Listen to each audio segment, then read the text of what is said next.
বাংলাদেশে কয়েকদিন সংঘাতের পর পরিস্থিতি স্বাভাবিক হতে শুরু করেছে।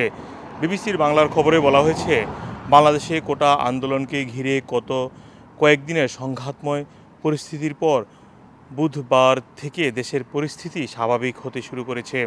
3 দিনের সাধারণ ছুটির পর আজ বুধবার থেকে শুরু হয়েছে অফিস আদালতের কার্যক্রম। ঢাকাসহ 4 জেলার 7 ঘন্টার জন্য কারফিউ শিথিল করা হয়েছে। সেই সাথে বুধবার সকাল 11টা থেকে 4 ঘন্টার জন্য সরকারি বেসরকারি সব অফিস খোলা থাকবে। এছাড়া গতকাল দিনের বেলাতেই বিভিন্ন রুটে সীমিত পরিসরে চলতে শুরু করেছে দূরপাল্লার যানবাহন। মঙ্গলবার রাত থেকে সীমিত পরিসরে পরীক্ষামূলকভাবে ইন্টারনেট সেবা চালু করা হয়েছে। আজ থেকে খোলা থাকবে পোশাক কারখানাগুলোও। এছাড়াও মহাসড়কগুলোতে যান চলাচল শুরু হয়েছে। যানবাহন বেড়েছে ঢাকার শহরে। সীমিত পরিসরে খুলেছে দেশের বাণিজ্যিক ব্যাংকগুলো। আইন শৃঙ্খলা পরিস্থিতি নিয়ন্ত্রণে সড়কে পুলিশের পাশাপাশি সেনাবাহিনী ও বিজিবির সদস্যরা টহল দিচ্ছেন। কোটা সংস্কারের দাবিতে 16 জুলাই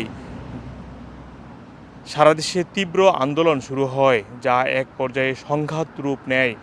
কোটা আন্দোলনকে ঘিরে সহিংসতায় এই পর্যন্ত বাংলাদেশে অন্তত 1.5 শতাধিক মানুষ নিহত হয়েছেন, আহত হয়েছেন কয়েক হাজার মানুষ। এছাড়াও বাংলাদেশের যে প্রথম আলো পত্রিকা রয়েছে, তারা বলছে ঢাকার রাস্তায় প্রচণ্ড যানজট। অফিস আদালত খোলার পর থেকেই ঢাকার রাস্তায় যানজট তৈরি হয়েছে। মানুষ অফিসে যেতে শুরু করেছেন। খবরে বলা হয়েছে, ঢাকার রাজধানীর ফার্মগেট, মিরপুর, সায়দাবাদ, মতিঝিল, কল্যাণপুর, বনানী, তেজগাঁও, মহাখালী সহ বিভিন্ন রাস্তায় প্রচণ্ড যানজট তৈরি হয়েছে। যানজটে ঢাকার রাস্তায় একরকম স্থবিরতা দেখা দিয়েছে। তো গণপরিবহন না পাওয়ায় বা যানজটের কারণে অফিসগামী যাত্রীরা বিপদে পড়েছেন। কারফিউ শিথিলের সময়ে আজ বেলা 11টা থেকে 3টা পর্যন্ত বিভিন্ন অফিস খোলা থাকছে, কিন্তু যানবাহন পেতে দেরি হওয়ায় যানজটে পড়ে অনেকেই সময় মতো কর্মস্থলে পৌঁছাতে পারছেন না।